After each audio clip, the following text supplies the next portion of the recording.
বন্ধুরা, এই আশ্রম সম্বন্ধে ইউটিউবে প্রচুর ভিডিও পাবেন, কিন্তু আমি দায়িত্ব নিয়ে বলতে পারি আজ আপনাদেরকে এই আশ্রম সম্পর্কে যে তথ্য দেব সেই তথ্য ইউটিউবে আপনারা পাবেন না। গঙ্গার পূর্ব পারে প্রকৃতির নিবিড় ভালোবাসায় ঘেরা নির্জন শান্ত প্রাঙ্গণ, যেখানে এই মুহূর্তে আমি দাঁড়িয়ে রয়েছি। এখানে প্রবেশ করলেই শহরের সমস্ত কোলাহল যেন নিমেষেই মিলিয়ে যায়। চারিদিকে শুধু সবুজের সমারোহ, পাখির কলতান আর গঙ্গার মৃদু ঢেউয়ের সুর মিলিয়ে সৃষ্টি করেছে এক অপার্থিব পরিবেশ। আপনি যদি এখানে প্রবেশ করেন তাহলে এখানকার বটবৃক্ষের ছায়া, শীতল বাতাস আর গঙ্গার অনন্ত প্রবাহ যেন আপনাকে বলবে এখানে কিছুক্ষণ কাটিয়ে নিজের অন্তরের সঙ্গে কিছুক্ষণ কথা বলতে। এখানকার প্রাকৃতিক সৌন্দর্য শুধু আপনার চোখকে নয়, আপনার মনকেও গভীর প্রশান্তিতে ভরিয়ে তুলবে। এখানে এলে আপনার মনে হবে প্রকৃতি আর সাধনার এক অপূর্ব মিলন ঘটেছে। গঙ্গা নিরন্তর স্রোত সময়ের সাক্ষী হয়ে আজও বয়ে চলেছে, এবং সেই স্রোতের পাশেই এই পুষণ আশ্রম নীরবে বহন করে চলেছে সমৃদ্ধ আধ্যাত্মিক ঐতিহ্য।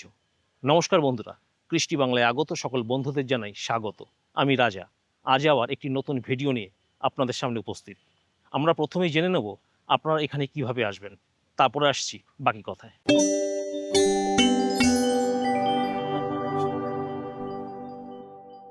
বন্ধুরা, এখন আমি রয়েছি হালিশহর স্টেশনে। এই হালিশহরে আপনারা শিয়ালদা থেকে সরাসরি ট্রেন ধরে আসতে পারেন, বা রানাঘাট, কৃষ্ণনগর, গেদে, শান্তিপুর, যেখান দিয়েই হোক না কেন আপনারা সরাসরি এই হালিশহরে ট্রেন পথে আসতে পারেন। এছাড়াও ব্যান্ডেল হয়ে নৈহাটি, নৈহাটি থেকে ট্রেন চেঞ্জ করে আপনারা এই হালিশহরে আসতে পারেন। হালিশহর প্ল্যাটফর্মে নেমে এই 1 নম্বর প্ল্যাটফর্মে যে ফুটব্রিজটা দেখতে পাচ্ছেন, এই ফুটব্রিজটা ধরে আপনারা সোজা উপরে উঠে বাঁ দিকে টার্ন নেবেন, বা আপনারা 1 নম্বর প্ল্যাটফর্মের মাথার দিকে অর্থাৎ কাঁচরাপাড়ার দিকে রয়েছে একটি টিকিট কাউন্টারে, সেই টিকিট কাউন্টার দিয়ে আপনার বাঁ দিকে ঢুকুন। চলুন আপনাদেরকে দেখিয়ে দিচ্ছি। এই 1 নম্বর প্ল্যাটফর্মের আমি সামনের দিকে এগিয়ে যাচ্ছি।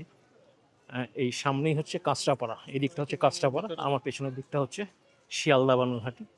এই 1 নম্বর প্ল্যাটফর্মের একদম শেষ দিকে রয়েছে এই বেরোনোর জায়গা। এটা হচ্ছে টিকিট কাউন্টার। এখান থেকে বেরোবেন, এই দিক থেকে বেরোবেন, একদম এই দিক থেকে বেরিয়ে এই সামনে দিয়ে বেরোবেন। আর যদি ফ্লাইওভার যদি ফুটব্রিজ ব্যবহার করেন তাহলে আপনারা ওইটা থেকে নেমে এইখান থেকে নামবেন। নামলে এই জায়গা থেকে আপনারা সামনের দিকে এগিয়ে যাবেন। বন্ধুরা, আমি এই তোরণের নিচ দিয়ে এগিয়ে চলেছি। সামনে কয়েক পা হাঁটলেই আপনাদের ডান দিকে এবং বাঁ দিকে পড়বে অটো এবং টোটো স্ট্যান্ড। একটু এগোতে হবে, ঠিক এইখানটায় নয়, এখান থেকে একটু এগিয়ে যাবেন। চলুন আপনাদেরকে দেখাচ্ছি।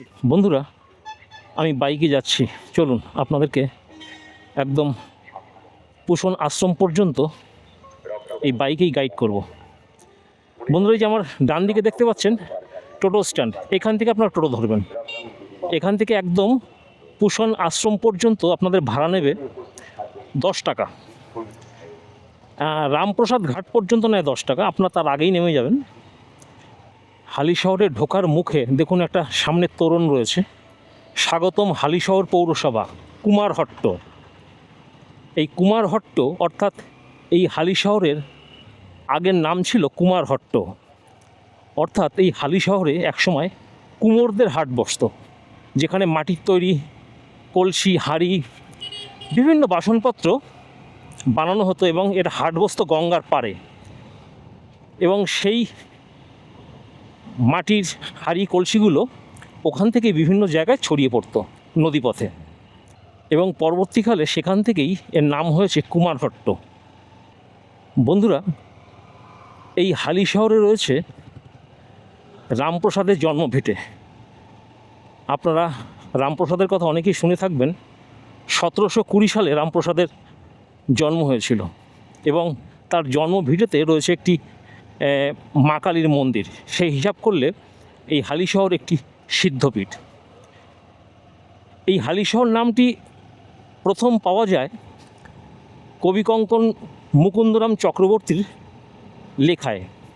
তিনি লিখেছেন, বাম দিকে হালিশহর, ডান দিকে ত্রিবেণী, যাত্রীদের কোলাহলে কিছুই না শুনি। এই হালিশহরেই জন্মগ্রহণ করেছিলেন রানী রাসমণি। আজও রানী রাসমণির জন্মভিটে, গঙ্গার ঘাট, সেগুলো আজও আছে। আপনারা হয়তো অনেকেই জানেন না, চৈতন্য মহাপ্রভুকে যিনি সন্ন্যাস দীক্ষা দিয়েছিলেন তিনি ছিলেন ঈশ্বরপুরী, এবং সেই ঈশ্বরপুরীর জন্মস্থান হচ্ছে এই হালিশহর। এবং এই হালিশহরে চৈতন্যদেবের পদধূলি বহুবার পড়েছে।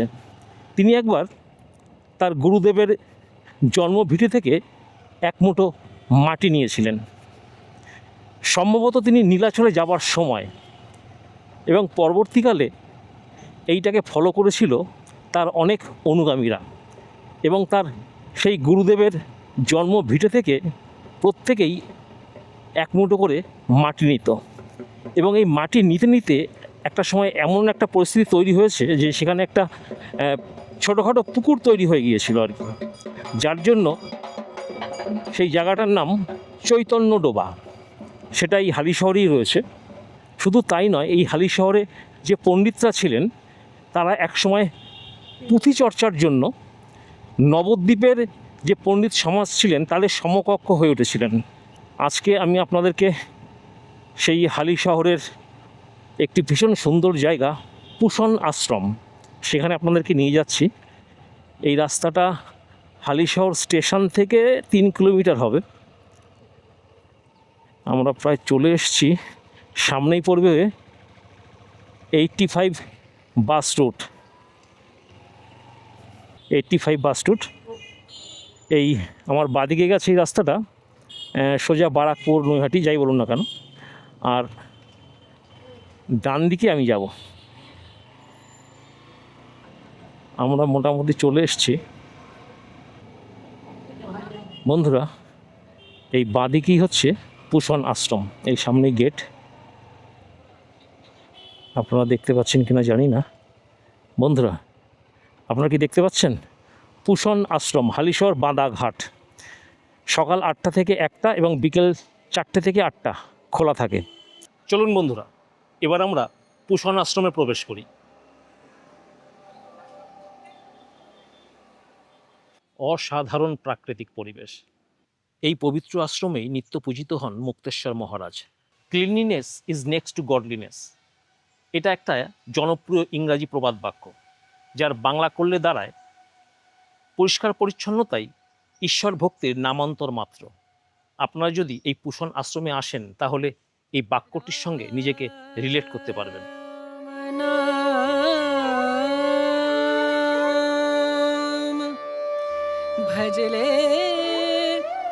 বন্ধুরা, এই আশ্রমটিকে একবার 360 ডিগ্রি অ্যাঙ্গেলে আপনাদেরকে পুরো ঘুরিয়ে দেখাবো।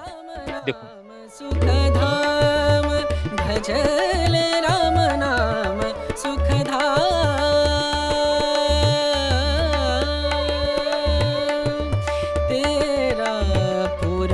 অসাধারণ। মুক্তেশ্বর মহারাজ ছিলেন প্রচার বিমুখ, তাই তার সম্পর্কে খুব একটা তথ্য আপনারা পাবেন না। তবে আমি অনেক চেষ্টা করে তার সম্বন্ধে কিছু তথ্য জানার চেষ্টা করেছি, এবং সেটা আমি আপনাদেরকে এই ভিডিওতে শেয়ার করব। বন্ধুরা, প্লিজ সঙ্গে থাকবেন।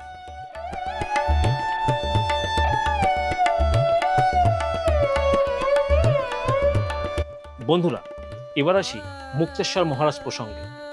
মুক্তেশ্বর মহারাজের পিতৃদত্ত নাম কি সেটা আমি জানতে পারি।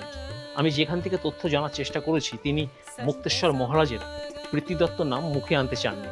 কারণ তিনি চান, তিনি যেহেতু মুক্তেশ্বর মহারাজ নামেই পরিচিত, তিনি এই নামেই পরিচিত থাকুন। মুক্তেশ্বর মহারাজের একটি পরিচয় আছে, সেই পরিচয়টা দিলে আপনারা অনেকেই চিনতে পারবেন। সেটা আপনাদেরকে পরে বলছি। তার আগে বলি, এই মুক্তেশ্বর মহারাজ, এই মুক্তেশ্বর নাম হওয়ার পেছনের কারণটা কি। উত্তরাখণ্ডে মুক্তেশ্বর বলে একটি জায়গা রয়েছে। সেই জায়গাটি নৈনিতাল থেকে মোটামুটি 50 কিলোমিটার দূরে অবস্থিত। এই মুক্তেশ্বরের পাহাড়ের উপরে এই মুক্তেশ্বর বাবা তপস্যা করে সিদ্ধি লাভ করেন। সম্ভবত সেই কারণেই তার নাম মুক্তেশ্বর মহারাজ। মুক্তেশ্বর মহারাজ দীর্ঘ বছর পাহাড়ে কাটিয়েছেন। একটা সময় তিনি ঠান্ডায় আক্রান্ত হন। সেই সময় তিনি নিজেকে তার কুটিরের মধ্যেই আবদ্ধ করে ফেলেছিলেন। এদিকে মুক্তেশ্বরেই রয়েছে ইন্ডিয়ান ভেটেরিনারি রিসার্চ সেন্টার। সেখানে বিভিন্ন ডাক্তাররা আসতেন। এবং তারা তার শিষ্যত্ব গ্রহণ করেন এবং তারা বিভিন্নভাবে মুক্তেশ্বর মহারাজকে সেবা করতে থাকেন এবং এই ডাক্তাররাই তাকে পরামর্শ দেন সমতলে ফিরে যাওয়ার। অবশেষে 1990 সাল তিনি ফিরে আসেন কলকাতায়। মুক্তেশ্বর মহারাজ তার একটি শিষ্যকে সঙ্গে নিয়ে তিনি কলকাতায় এসেছিলেন। তারা উঠেছিলেন কলকাতার করুণাময়ীর কোনো একটি ফ্ল্যাটে। সেখান থেকেই শুরু হয় একটি জায়গা খোঁজার, যেখানে থাকবেন মুক্তেশ্বর মহারাজ। বিভিন্ন জায়গা খোঁজা হয়। কথা প্রসঙ্গে বলে রাখি, মুক্তেশ্বর মহারাজ বলেছিলেন তিনি গঙ্গার পাড়ে থাকতে চান। অবশেষে তার সংস্পর্শে আসেন অ্যাডভোকেট পুলক লাহিড়ী। অবশেষে পুলক লাহিড়ীর প্রচেষ্টায় এবং তত্ত্বাবধানে হালিশহরে এই গঙ্গার পাড়ে তৈরি করা হয় এই পুষণ আশ্রম, সাল 1996। বন্ধুরা, এই আশ্রমের এই পেছনটা হচ্ছে গঙ্গা, আর এই দিকটা ঘোরালেই আপনারা দেখতে পাচ্ছেন এই ঘরটি। এখানে হচ্ছে আপনার নাম কীর্তন হয়। এই ঘরটি সম্পূর্ণ টালি, কাঠ এবং মাটি দিয়ে তৈরি। এবার আমরা যদি একটু সামনের দিকে এগিয়ে যাই, তাহলে এই ডান দিকে এই ঘরটি দেখছেন। এই ঘরটিতে মুক্তেশ্বর মহারাজ তিনি থাকতেন এবং এই ঘরটির পেছনের দিকে অ্যাকচুয়াল ঘরটা ছিল। পরবর্তীকালে এই সামনেটা এক্সটেনশন করা হয়েছে। এই মাটির তৈরি ঘরটির ভেতরেই মুক্তেশ্বর মহারাজ তার জীবনের অন্তিম বছরগুলো কাটিয়েছেন এবং এই ঘরের মধ্যে রয়েছে একটি আবক্ষ মূর্তি মুক্তেশ্বর মহারাজের। মুক্তেশ্বর মহারাজ বৈরাগ্য জীবন পছন্দ করতেন, যে কারণে তিনি নির্দেশ দিয়েছিলেন তিনি যে জায়গায় থাকবেন সেই জায়গাটি কখনোই যেন কংক্রিটের না হয়। তিনি ইনস্ট্রাকশন দিয়েছিলেন তিনি যেখানে থাকবেন সেই জায়গাটি হবে মাটির।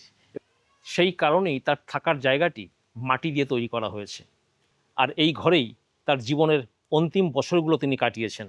এখানেই কাটিয়েছেন 1996 থেকে 2004 সাল পর্যন্ত। চলুন আপনাদেরকে এবার মুক্তেশ্বর মহারাজের আবক্ষ মূর্তিটি দর্শন করাই।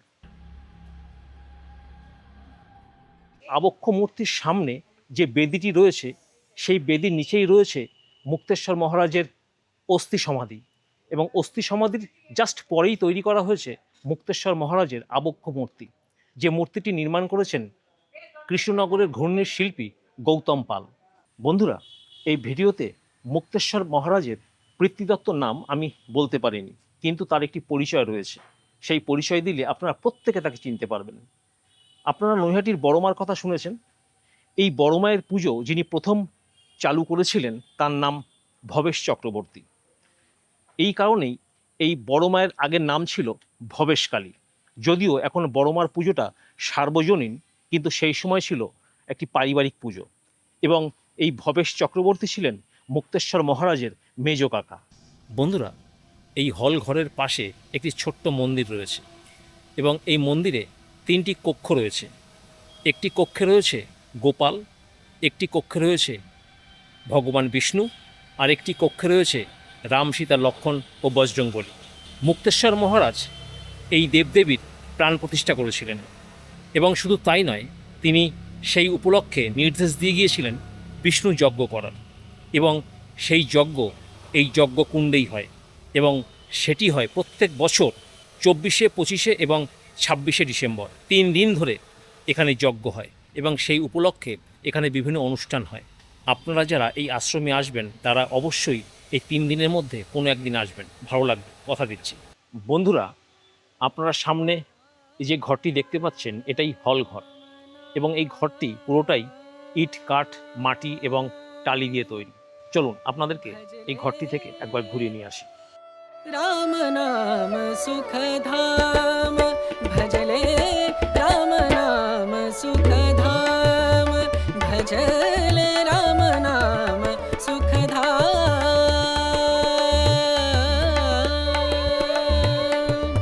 तेरा पूरन हो सब काम, तेरा पूरन हो सब काम भजले, राम नाम सुख धाम भजले, राम नाम सुख धाम।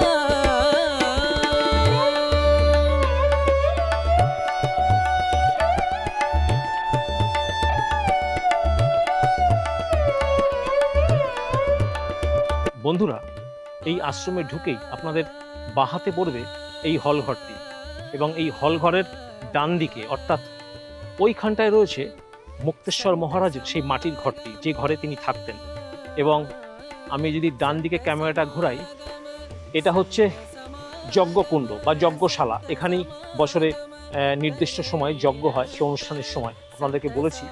আর এই মাঝখান দিয়ে যদি আমরা সোজা চলে যাই, তাহলে চলে যাব একদম গঙ্গার পাড়। চলুন আপনাদেরকে একটু গঙ্গার পাড় থেকে ঘুরিয়ে নিয়ে আসি। অসাধারণ,